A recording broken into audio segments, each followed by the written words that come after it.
Welcome to our deep dive on Maggie O'Farrell's Hamnet. You know, so many people are curious about how she weaves history and fiction together to tell this story. And you specifically mentioned you're interested in how she tackles Shakespeare's family, and specifically the loss of their son. Oh, definitely. It's such a unique approach. Yeah, so right off the bat, the novel never actually names Shakespeare. Like, he's there, Yeah. but we see him through the eyes of his wife Agnes and their children. What do you think about that choice? It's really clever, I think. We're just so used to Shakespeare the icon, right? But in Hamnet, he's just the husband or the father. hmm It lets O'Farrell explore the domestic side of his life. All that stuff history usually skips over. Totally. And she just paints such a vivid picture of Stratford-upon-Avon, those market scenes especially. I felt like I was actually there, like I was stepping back in time, all those sights and sounds, the vendors shouting. Oh, for sure. It's all about the sensory details, right? Mhm. They just pull you in. Like, remember when young Hamnet's looking for his family Hmm. and he goes house to house? Each one has a different smell. Wood smoke, leather wool. It really hits you how close the community was, Hmm. but also how each family had their own little world within that. Oh, yeah, absolutely. It made me wonder, though, how much of that detail is real from historical records, and how much is O'Farrell's imagination? Is that something you looked into? Well, it's a bit of both, really. Mm-hmm. And that's kind of the key to how she blends fact and fiction. I mean, the layout of Stratford, Yeah. the basic trades, people did those jobs. That's all historical. But O'Farrell, she adds to it, Hmm. you know? Like the specific smells she uses. Those might be her invention, Yeah. but they ground us in the reality of the time, if that makes sense. Yeah, no, it totally does. Makes it feel real. Speaking of families, I just love the dynamic between the twins, Hamnet and Judith. Such different personalities. Oh, they're classic siblings, right? That push and pull. You've got Hamnet, adventurous and impulsive. Remember him wanting to steal plums? And then there's Judith, more cautious, but always gets pulled into her brother's schemes. Makes their bond later all the more tragic. Ugh, yeah, it did. That plum stealing scene, though, it was so adorable. But it did make me think, was O'Farrell hinting at something deeper there with their differences? Like, was she foreshadowing the tragedy to come? Maybe. It's Ah. possible to see Hamnet's boldness that way, I guess. But it also shows how innocent they were as kids, Right. which makes his loss even more heartbreaking. Oh, definitely. And then we have their mother, Agnes. The way the novel portrays her witchcraft, it's really fascinating. It's never outright magic, is it? No, not at all.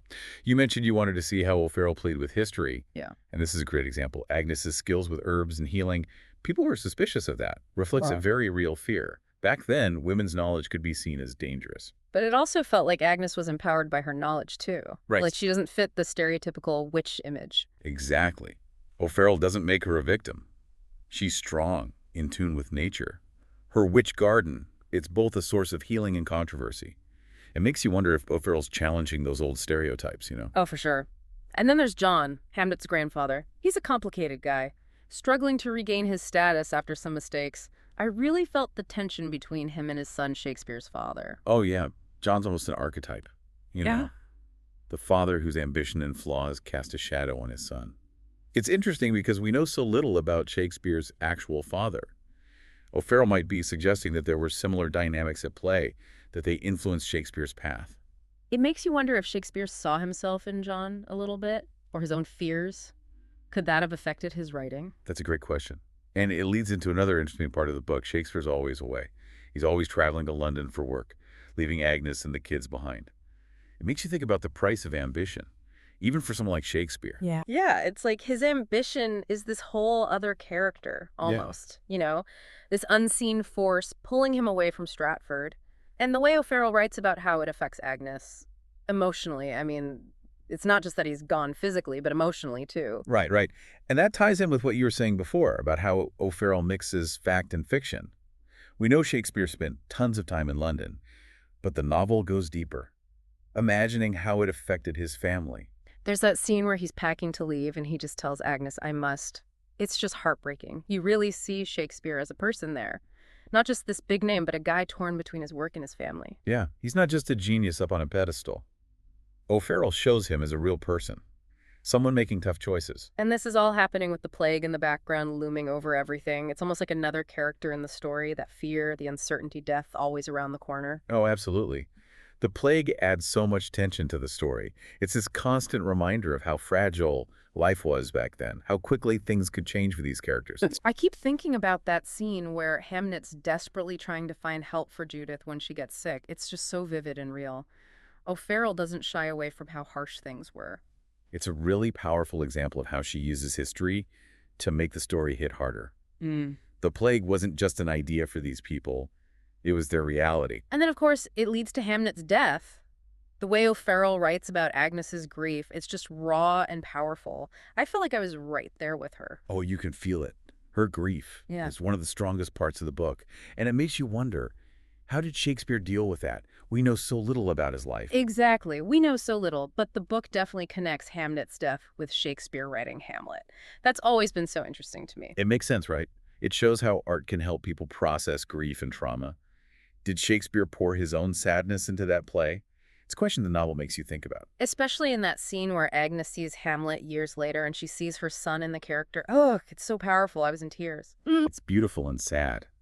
It suggests that art can keep memories alive, help people find meaning in loss. And it shows how even someone like Shakespeare, even the greats, they're shaped by their lives, the good and the bad. It makes his work feel more human. Speaking of Shakespeare, it's interesting how O'Farrell chose to show him right. Oh. Like we said, he's never actually named. Right. That was so interesting. He's just the husband or the father or the Latin tutor. You see him through his family's eyes, not as this giant figure from history. It's such a smart way to make him a person again, Strip away the myths and legends. He's just a man with flaws and weaknesses. And it makes his choice to go to London even harder to read. You see the sacrifices he's making, what it costs his family. It adds a whole new layer to his story. Makes you think about ambition and responsibility.